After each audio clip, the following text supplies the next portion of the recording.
માણાવદરના BRC ભવનમાં GCERT Gandhinagar અને જિલ્લા શિક્ષણ અને તાલીમ ભવન જૂનાગઢ પ્રેરિત માણાવદર તાલુકા કક્ષાનો ગણિત વિજ્ઞાન અને પર્યાવરણ પ્રદર્શનનું આયોજન કરવામાં આવ્યું હતું। આ ગણિત વિજ્ઞાન અને પર્યાવરણ પ્રદર્શનમાં માણાવદર તાલુકાના 8 જેટલા ક્લસ્ટરમાંથી 40 જેટલી વિવિધ કૃતિઓનું પ્રદર્શન રાખવામાં આવ્યું હતું, જેમાં સાળંગ પીપળી પ્રાથમિક શાળાની હેડ એક રિમૂવર ઇન્સ્ટ્રુમેન્ટ, રઘુવીરપરા પ્રાથમિક શાળાની વાહનમાં automatic upper dipper headlight, Khadiya પ્રાથમિક શાળાની સજીવ ખેતી, જાંબુડા પ્રાથમિક શાળાની બહુકોણના માપ, પીપલાણા પ્રાથમિક શાળાના કાર્બન ક્લીનર કૃતિઓનો તાલુકા કક્ષામાં પ્રથમ નંબર પ્રાપ્ત થયો હતો।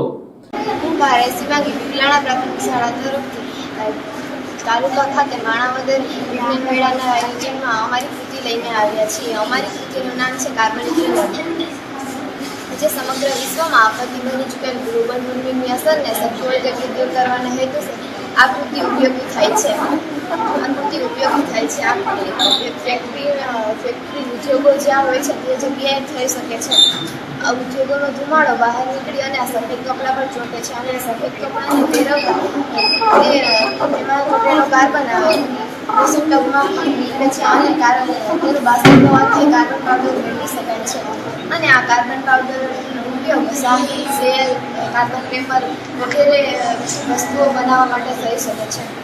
આ કૃતિઓને આગામી સમયમાં જિલ્લા કક્ષાના ગણિત વિજ્ઞાન પર્યાવરણ પ્રદર્શનમાં સ્થાન મળશે।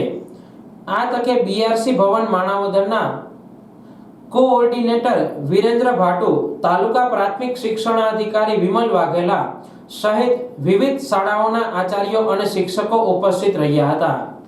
હું બીઆરસી કોઓર્ડિનેટર વિરેન્દ્ર ભાટુ આજે અમારા માણાવદર તાલુકામાં વિજ્ઞાન, ગણિત, પર્યાવરણ પ્રદર્શન તાલુકા કક્ષાનું આયોજન કરવામાં આવેલ છે, જે જીસીઈઆરટી અને જિલ્લા શિક્ષણ અને તાલીમ ભવન પ્રેરિત હોય છે।